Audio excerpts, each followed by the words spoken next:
प्रेम प्रसंग की मामला था, क्या उनके हस्बैंड के साथ पैसों की बात था। ऐसे बहुत सी बातें हैं जो अभी भी खुल के सामने नहीं आया है। ये घटना को 2 महीना पूरा हो चुका है, उनके बावजूद प्रशासन क्यों मौन है, क्यों नहीं पूरी तरीका से इसको खुलासा करते हैं, ताकि खुलासा होगा तो। यार मैं विजय शंकर झा, आप देख रहे हैं हेडलाइंस मिथिला।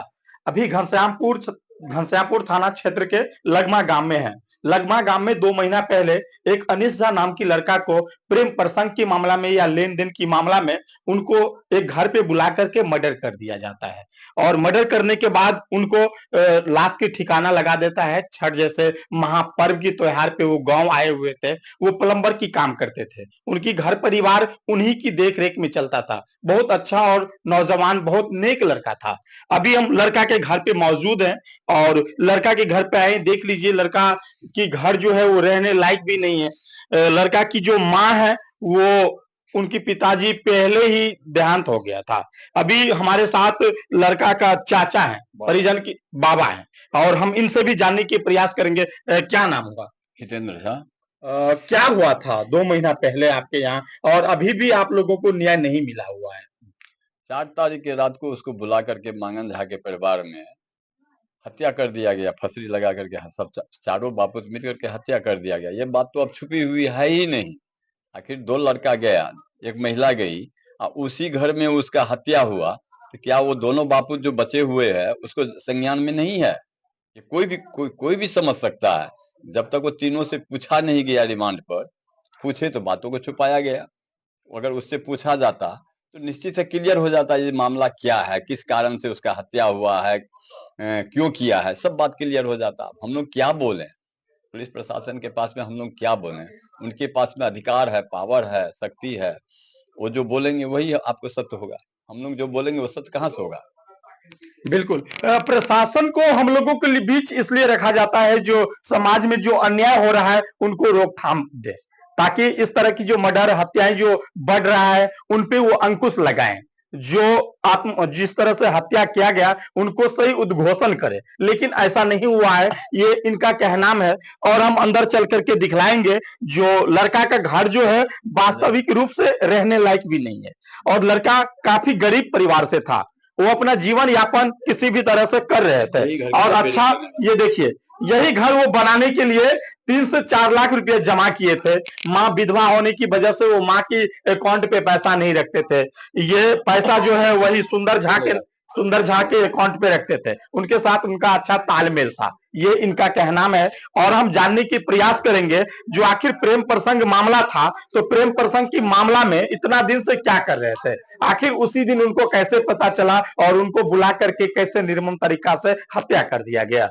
चाचा, निर्मम तरीका से हत्या किया गया, क्या ये पैसों की बात था, पैसों की लेन देन था, या फिर इनसे पहले कुछ और कांड? देखिए, पैसा का लेन देन तो क्लियर है, क्योंकि माँ उसकी साक्षी है। उसके माँ के समक्ष पैसा वो बच्चा दिया है, 3 के 3.5 लाख रुपया। वो तो उन्हीं वही कहेंगे 3.5 लाख के पता लग रहा है। और वो अपना किसी काम या कोई गाड़ी वाड़ी खरीदने के दृष्टिकोण से लिया। उन लोगों में इतना अंधविश्वास था आपस में दोनों परिवार में, जो इतना गहरा मित्रता, दोस्ती यारे था, बेन त्योहार सब चलता था। उनका कौन लगता था? लड़का का वो जो परिवार था वो कौन लगते हैं? कोई संबंध में कोई नहीं, संबंध में किसी तरह के संबंध नहीं है। उसके बच्चे को पढ़ाते पढ़ाते आपको गहरा दोस्ती बन गया उन लोगों से, उस परिवार से। अभी उसका छोटा भाई का जो विवाह हुआ था उसमें उसको बुलाया गया था, उन्हीं लोग बुलाए थे। अब बुला करके वो सारा काम धाम उसके परिवार में किया है, इतना मित्रता था। इस बीच में क्या हुआ, जो पैसा जो डिमांड किया, जो यही घर को तैयार करने के लिए हमसे पूछा था, इस घर में कितना पैसा लगेगा बाबा? हम पहले 4 लाख 5 लाख टका इसमें अगर लगा दोगे ना, तो घर को थोड़ा उठा दोगे, तो इसी घर को मरम्मत कर दोगे तो हो जाएगा, तोड़ फोड़ करोगे तो बहुत पैसा लग जाएगा। बेचारा वही दिन रात मेहनत करके यही पैसा के जुगाड़ कर रहा था। पैसा, अब दोनों का इतना गहरा दोस्ती था जिसपे अविश्वास की कहीं भावना ही नहीं थी। अब प्रेम प्रसंग तो आप समझ सकते हैं, जो 7वां 8वां में उनकी बच्चियां पढ़ती है पूजा देवी की। अब उम्र कितना होगा, ये 28 साल का बच्चा है। किसने? 27-28 साल की लड़का था। लड़का 28 साल का लड़का था, अविवाहित था। हम लोग विवाह के लिए भी जोर दे रहे थे, तो बोला बाबा इस घर को जब तक ठीक नहीं कर लेंगे, रहने लायक नहीं बना लेते हैं, तो तब तक विवाह नहीं करेंगे। बहुत जल्दी इसको हम ठीक कर लेते हैं, फिर आप लोग जैसे कीजिएगा वैसा होगा। अब इसमें बात हम लोग क्या कहें, हम लोग तो मर्माहत हैं, बहुत दुखी हैं। अब सवाल है, इनको देखते हैं तो बड़ा विचित्र लगता है, आखिर इनका कैसे मेंटेनेंस होगा, कौन लड़ेगा इनका। हम लोग कभी तक पुलिस दरोगा हमारे परिवार में आपको इस तरह की मतलब क्रियाकलाप, हम लोग उससे दूर रहने वाले व्यक्ति हैं। अब मजबूरन अब है जो कोर्ट कचहरी भी जाना पड़ रहा है, उनके पास में जाते हैं तो सकारात्मक बात नहीं होती तो जाने का मन ही छोड़ दिए हम। तो जाइए, शासन के पास जाते हैं तो सकारात्मक विचार नहीं मिलता है। अब उनका वही है जो 3 को हम भेजे। अब जो मुख्य अभियुक्त है वो आगे पहल नहीं किए, अपना झमेला अपना हटा लिए अपना। अब हम लोग भी सोचे जो अब हमको जाने का वहाँ अब अच्छा नहीं, पहले अच्छा व्यवहार करते थे, बैठाते थे, बात करते थे, तो बोले क्या जब सारे परिवार को हम भेज दे क्या। अब इस तरह की बात किया। रात में इनको एक फोन से धमकी भी आया, इनके बचिया को वही फोन दिए तो वो बात की तो उसको भी धमकी आया, तुमको बॉम्बे से उठा लेंगे। वो बच्चिया आपको बड़ा बाबू को कहा तो रिस्पांस करना चाहिए उनको, जो जिस परिवार में इस तरह की बातें हुई है वो नंबर उनको लेना चाहिए। आखिर कौन है वो ऐसा व्यक्ति जो इस नंबर से धमकाया है। हो सकता है वो भी हत्यारा के साथ हो।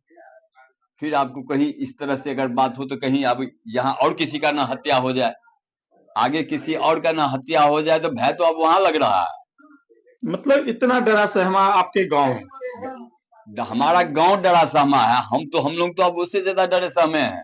अब कॉल आता है, कॉल करके इनको धमकाया जाता है, मतलब मृतक के माँ को धमकाया जाता है, मृतक की बहन को बम्बई में रहती है उसको धमकाया जाता है। कहाँ से नंबर सब उपलब्ध हो रहा है, ये तो बड़ा अजीब है। वो भी कहता है बिरोल अनुमंडल से बोल रहे हैं, पुलिस अनुमंडल से बोल रहे हैं। अभी आपसे आप ही लोगों से कॉल करवाया, नहीं उठाया। हम लोग नहीं किए, जो नंबर आ जाएगा तो बार बार इसमें क्या कहेगा नहीं कहेगा, कई तरह की बातें हो जाती है। अब तो मतलब इलेक्ट्रॉनिक युग आ गया है, तो अब एक आवेदन बड़ा बाबू को नंबर लिख करके देते हैं, जो उनको करना होगा वो करेंगे, नहीं करना होगा नहीं करेंगे। देखिए, पुलिस प्रशासन पे लगातार आम लोग भरोसा करते हैं। ये गरीब घर है, गरीब घर लगातार न्याय के लिए दरवाजा खटखटा रहे हैं पुलिस प्रशासन की। लेकिन जो मुख्य आरोपी है उनको अभी तक गिरफ्तार नहीं किया गया है, ये इन परिवार की कहनाम है। और हम वही लड़का की मां से बात करवाएंगे जो विधवा है। उनको अब वही बेटा पे आस था, उन्हीं बेटा पे भरोसा था, जिनको निर्मम तरीका से हत्या कर दिया गया। हत्या करने के बाद उनको जो मुख्य आरोपी है वो बेलगाम घूमते हैं, बेलगाम तरीका से रहते हैं और गांव में डर जैसा माहौल है।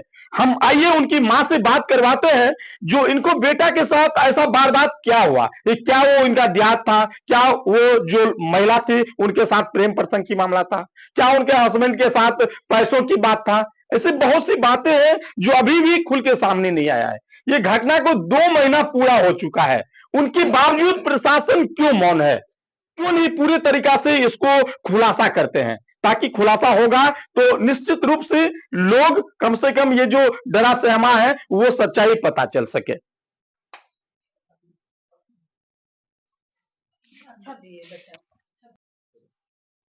अब अनिल शाह की मां से हम बात करते हैं। हाँ चाची, क्या हुआ था आपके लड़का के साथ? मांगन झा सब परिवार मिलके मार दिया, बड़ मस्त, यही मैं कहूंगी और क्या कहूंगी। मांगन झा परिवार से क्या रिश्ता था आप लोगों का? वो कोई नहीं था, मेरा गया महाराज था। हम लोग उसको पूज मानते हैं। पात्र जानते हो? हाँ। पात्र, वो पात्र था, हम लोग को गया महाराज था। हमारे घर से दोस्ती थी, आज से 10 साल से थी उससे दोस्ती। तो फिर क्या हुआ, कैसे आपको बेटा को मार मेरे दिया बेटा का पैसा लिया था वो।